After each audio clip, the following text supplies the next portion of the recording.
Nous sommes dans une série bien aimée que j'appelle Prophéties, rêves et visions. Si vous n'avez pas pu regarder les précédentes émissions de cette série, je vous encourage vraiment à y retourner et à les regarder. Elles sont disponibles sur YouTube et d'autres plateformes également. Écoutez cette affirmation simple mais profonde. Ignorer vos rêves, c'est ignorer Dieu. Et la raison pour laquelle je fais une déclaration aussi forte, c'est qu'il est prouvé dans les Écritures que Dieu parle à son peuple à travers leurs rêves la nuit. En fait, lorsque le Saint-Esprit est venu, comme je l'ai proclamé dans Actes chapitre 2, Pierre s'est levé et il a dit « Ce que vous voyez est l'accomplissement de ce que Joël a prophétisé lorsque Joël a dit. Dans les derniers jours, le Seigneur répandra son esprit sur toute chair. Et les fils et les filles prophétiseront, les vieillards auront des rêves et les jeunes gens auront des visions. » Ainsi, lorsque l'Esprit de Dieu est répandu sur nous, l'une des choses qui se produit automatiquement du fait d'avoir son Esprit, c'est que Dieu nous parle par son Esprit, qu'il a répandu sur nous et qui vit maintenant en nous à travers nos rêves la nuit. Les rêves sont très importants et les négliger, encore une fois, c'est négliger la voix de Dieu qui parle dans votre vie. Parce que vous voyez, il y a des éléments dans votre vie et dans la mienne, il y a des domaines dans notre vie, des détails concernant notre vie sur lesquels la Bible ne nous donne pas d'informations précises. Et je sais que si vous m'avez suivi lors des précédentes émissions, vous m'avez déjà entendu dire cela, mais pour ceux qui écoutent cette série pour la première fois, voyez-vous, la Bible ne vous dit pas si vous devez déménager dans une certaine ville ou non. La Bible ne vous dit pas si vous devez faire un investissement particulier ou non. La Bible ne vous dit pas qui épouser.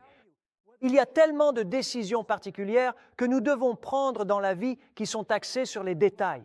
Nous voulons connaître la pensée de Dieu concernant ces décisions, mais le Saint-Esprit n'a pas communiqué ces détails dans les Écritures. Si tu es jeune, la Bible ne t'a pas dit dans quelle université aller, mais pourtant tu voulais connaître la pensée de Dieu pour déterminer, pour prendre la bonne décision quant à l'université à choisir. Dieu veut nous parler des détails de notre vie et parfois, bien aimé, il le fera à travers un rêve pendant la nuit. Maintenant, au cours de cette série, j'ai posé des bases solides. J'ai parlé des différentes façons dont Dieu nous parle dans nos rêves et des différentes raisons pour lesquelles il nous parle dans nos rêves. Et la dernière fois, j'ai terminé en disant que souvent, le Seigneur nous parle dans nos rêves pour nous donner une direction et une stratégie. Maintenant, laissez-moi préciser cela afin que personne ne se méprenne, ne comprenne mal. Je l'ai déjà dit auparavant. Je ne dis pas que chaque rêve que vous faites vient de Dieu. En fait, d'après mon expérience, seul un petit nombre d'entre eux le sont. Laissez-moi vous donner un exemple personnel. Et la raison pour laquelle je partage ces exemples personnels avec vous n'est pas pour mettre en avant ma propre expérience, mais pour vous aider à comprendre. C'est pour maintenant, c'est pour aujourd'hui et c'est pour vous. J'ai fait un rêve qui m'a vraiment communiqué une profonde vérité spirituelle.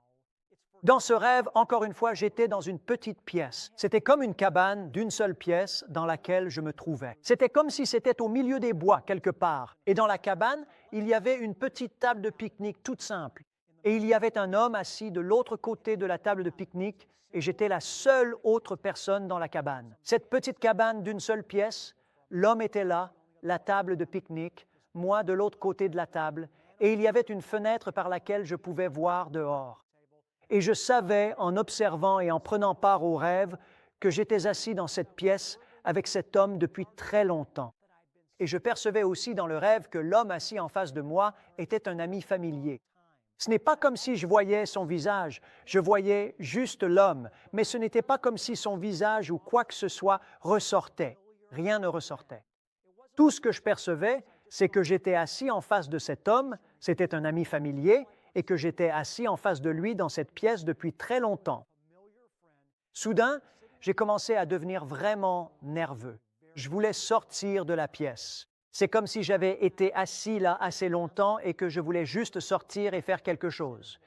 Et puis, quand j'ai regardé par la fenêtre et que j'ai vu la beauté extérieure, j'ai eu envie de sortir de cette pièce et d'aller dehors. Alors que je commençais à me lever de la table de pique-nique pour m'échapper de la pièce, parce que j'y étais assis depuis si longtemps, le Ruach HaKadosh, le Saint-Esprit, m'a parlé. Et voici ce qu'il a dit. Il a dit, « Cet homme en face de qui tu es assis, cet ami familier, c'est Jésus. Et si tu continues simplement à rester assis en face de lui, il va te rendre complètement entier. » Et ce que le Seigneur me montrait là, bien-aimé, c'est de continuer à faire ce que je faisais déjà, simplement rester assis devant le Seigneur. C'est une discipline. Parfois, c'est éprouvant de ne rien faire d'autre que de rester tranquille alors que nous avons tellement l'habitude d'être actifs. Mais le Seigneur m'instruisait à travers ce rêve, à rester tranquille, à m'asseoir avec Jésus, à simplement passer du temps seul avec lui, à ne pas fuir cette expérience. Ne pars pas parce que tu veux aller faire quelque chose que tu penses être plus excitant ou plus stimulant. Le Seigneur me disait, continue simplement à passer du temps seul avec moi. Continue simplement à rester assis devant moi. Et pendant que tu fais cela, le Seigneur me disait, je vais continuer à rendre. Toi, entier, l'importance de passer du temps seul avec Dieu chaque jour. Tu vois, le Seigneur nous donnera une stratégie et une direction spécifique pour nos vies à travers, bien-aimés, nos rêves. Je veux être clair, comme je l'ai déjà dit, tous les rêves que nous faisons ne viennent pas du Seigneur. Les rêves que je partage avec vous, ce n'est pas comme si j'avais ce genre de rêve chaque nuit, mais j'en ai suffisamment souvent pour qu'ils aient eu un impact considérable et qu'ils aient façonné mon parcours. Tu vois, j'ai même été averti dans des rêves la nuit de choses qui pourraient arriver si je n'écoutais pas le conseil. Il y a beaucoup d'exemples scripturaires à ce sujet. Par exemple, lorsque nous allons dans le livre de Matthieu, chapitre 2, versets 12 et 13, écoutez ce que dit l'Écriture ici au sujet de Joseph. Et après avoir été avertis par Dieu dans un rêve de ne pas retourner chez Hérode, les mages repartirent dans leur pays par un autre chemin. Or, après leur départ, voici qu'un ange du Seigneur apparut à Joseph dans un rêve et lui dit, « Lève-toi, prends l'enfant et sa mère, fuis en Égypte et reste-y, jusqu'à ce que je te le dise, car Hérode va rechercher l'enfant pour le faire périr. » En d'autres termes, nous nous trouvons au cœur de l'histoire. Marie avait donné naissance, Myriam, comme nous l'appelons en hébreu, avait donné naissance à Yeshua, Joseph, évidemment, n'étant pas le père biologique, mais le père de Jésus qui l'élevait sur terre. Et Hérode allait faire tuer les enfants mâles à cette époque parce qu'il avait entendu dire qu'un Messie était né. Ainsi, l'ange est venu voir Joseph et lui a dit, « Quitte Israël, car Hérode va tuer les nouveau-nés ici et va en Égypte. » Comment Joseph a-t-il reçu cette direction et cette stratégie? Par bien-aimé, un rêve. Il a été averti dans un rêve. Dieu peut t'avertir d'éviter de faire de mauvais achats, de prendre de mauvaises décisions dans tes relations. Il peut t'aider à rester sur la bonne voie si tu fais attention et en particulier aux avertissements que Dieu te donne la nuit. Et c'est de cela qu'Élihu a parlé dans le livre de Job. Élihu était le seul conseiller qui n'a pas été réprimandé. Et ce qu'Élihu a dit, c'est que le Seigneur peut sauver ton âme de la fosse si tu écoutes les avertissements que Dieu t'adresse. À travers tes rêves la nuit, je me souviens qu'il y a des années, j'avais prévu de déménager à Toledo, dans l'Ohio, lorsque ma plus jeune fille aurait terminé le lycée, parce que je dirigeais une congrégation là-bas. Alors je me suis dit, cela n'a pas de sens que je vive aussi loin, mais je ne voulais pas retirer ma fille du lycée en plein milieu de ses années de lycée. Mais quand elle obtiendrait son diplôme, je déménagerais alors à Toledo, ce qui était plus proche de la congrégation que je dirigeais. Donc ma plus jeune fille avait obtenu son diplôme de lycée. Immédiatement, j'ai contacté un agent immobilier. Cynthia et moi avons commencé à regarder les maisons dans la région de Toledo et nous avons trouvé une maison. Et nous avons vraiment aimé la maison. Nous l'avons tellement aimée que nous avons fait une offre sur la maison. C'était un vendredi après-midi. Ce vendredi soir-là, je suis allé exercer mon ministère auprès de la congrégation que je dirigeais. Et puis tard dans la soirée, après la fin du temps de ministère, j'ai repris ma voiture pour retourner à la maison sur laquelle j'avais fait une offre. Et il y avait comme une sorte de chaise.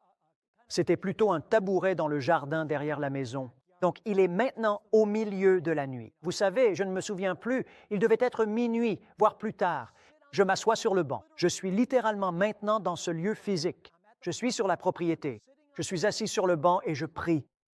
J'ai dit, Seigneur, est-ce la bonne maison? Ça semble juste, ça paraît juste. J'avais des clauses dans le contrat si l'inspection révélait des soucis, mais j'avais signé. Je suis assis sur un banc au jardin, en pleine nuit. J'entends les grillons chanter. Je dis, Seigneur, est-ce la bonne maison?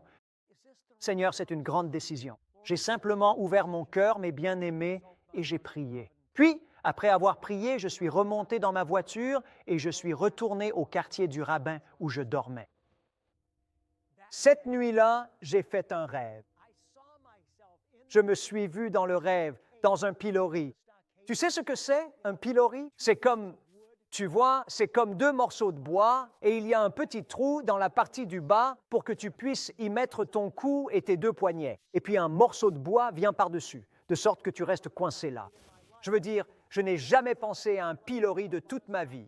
Je veux dire, qu'est-ce qu'un garçon juif comme moi connaît à un pilori? Je ne suis pas un militaire. Je ne me suis pas arrêté. Je n'ai pas étudié l'histoire militaire ancienne, mais c'était tellement clair et l'image était si forte. Je veux dire, on ne pouvait pas passer à côté. Le Seigneur me disait, si tu achètes cette maison, tu vas être piégé. Tu vas te retrouver dans un pilori. Et c'était tellement puissant. Je me suis réveillé le lendemain matin. Je n'avais qu'une hâte, prendre ce téléphone, appeler l'agent immobilier et dire « Annulez ce contrat ». Dieu m'a sauvé de prendre une décision, mes bien-aimés. Cela aurait eu un impact dramatique sur ma vie et j'en aurais beaucoup souffert si je n'avais pas été averti par le Seigneur et écouté son avertissement.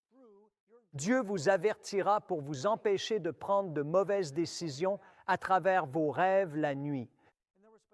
Je me souviens, il y a presque 20 ans, il y avait une congrégation messianique en particulier, je ne dirai pas dans quelle ville, avec une énorme population juive. Et ils m'ont invité à venir leur apporter mon ministère. Ils cherchaient un rabbin. Et ils m'ont hébergé chez l'un des anciens cette nuit-là après que j'ai prêché. Et alors que je dormais dans la maison de cet ancien cette nuit-là, le Seigneur m'a montré ce qui m'arriverait si je venais diriger cette congrégation. Et grâce aux informations que j'ai reçues dans le rêve, j'ai pu avoir une direction claire et dire au conseil des anciens, « Écoutez, je ne pense pas que ce soit une bonne adéquation. » Et bien sûr, cela radicalement m'a aidé à accomplir la destinée que Dieu avait pour moi.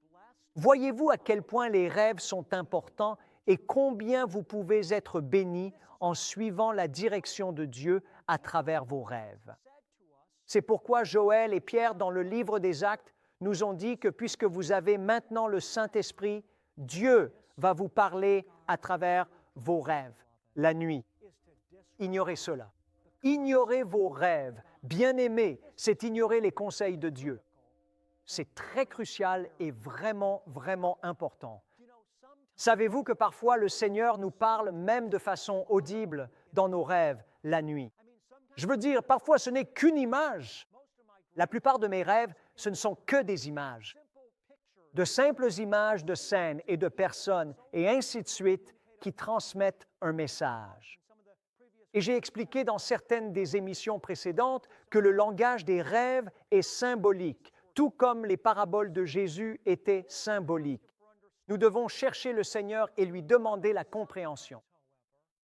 Cependant, il arrive que le Seigneur nous parle, même de façon audible, même pendant notre sommeil. Écoutez par exemple ce qui est arrivé à Salomon. Je lis maintenant dans le livre de 1er Roi, chapitre 3.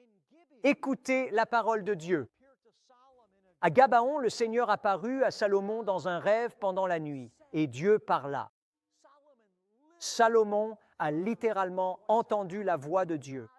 Et Dieu dit à Salomon, « Demande ce que tu veux que je te donne. » Parfois, Dieu nous parle littéralement d'une voix audible. Cela m'est arrivé à plusieurs reprises. Je me souviens d'une fois où j'ai eu une rencontre spirituelle avec le Seigneur pendant la nuit. C'était comme s'il y avait une rivière de feu qui entrait en moi, repartait vers Dieu, revenait en moi, repartait vers Dieu. C'était comme une rivière de feu qui tournait en cercle. Et puis le Saint-Esprit m'a parlé de façon audible. C'était la voix de Dieu le Père. Et voici ce qu'il m'a dit. Je ne l'oublierai jamais. Il m'a dit, « Saisis ma parole et ne laisse rien d'autre entrer. » C'était il y a près de 15 ans. Il m'a dit, « Saisis ma parole et ne laisse rien d'autre entrer. » Il n'y a rien au monde qui pourrait me faire douter d'avoir entendu la voix du Seigneur cette nuit-là, d'avoir entendu la voix du Père. J'ai prié à ce sujet. Même aujourd'hui, Seigneur, aide-moi à saisir ta parole et à ne rien laisser d'autre entrer. Père, aide-moi à comprendre ce qu'est ta parole et comment puis-je saisir toute la Bible, parce que nous parlons de toute la Bible comme de la parole. Comment puis-je faire cela, Seigneur? Et alors que je commençais à prier et à chercher le Seigneur a commencé à m'aider à comprendre ce qu'il me disait, à saisir la portion de sa parole qu'il mettait en lumière pour moi. À cette période particulière de ma vie, et ne rien laisser d'autre entrer, que ce soit la parole écrite de Dieu ou que ce soit quelque chose qu'il m'a dit à travers un rêve ou prophétiquement. Saisis sa parole et ne laisse rien d'autre entrer. L'ennemi est toujours là, essayant de nous donner sa propre fausse perception de la réalité. Dieu dit, ne laisse pas entrer la voix des ténèbres.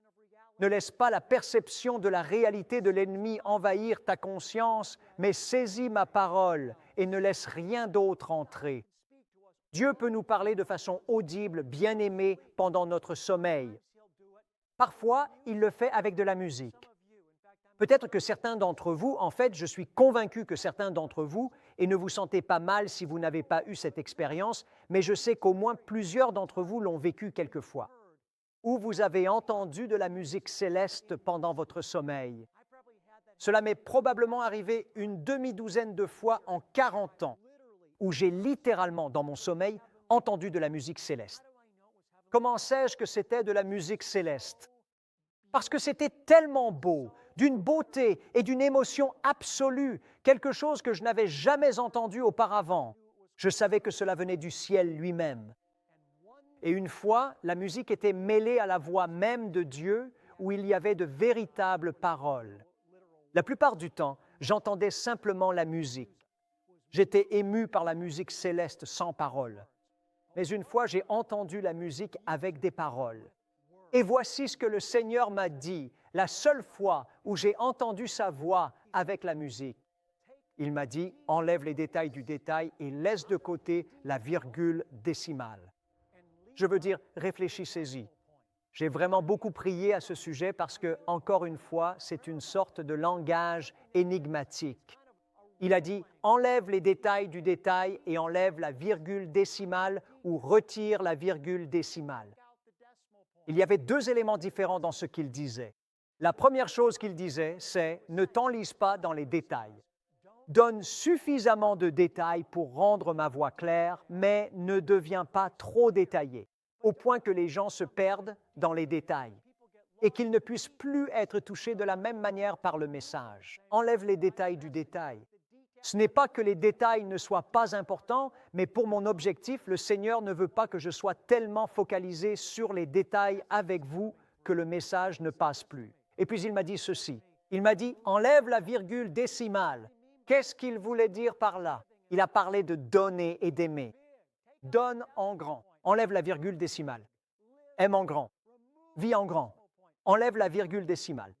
Vis ta vie en grand. Donne en grand. Aime en grand. Rêve en grand.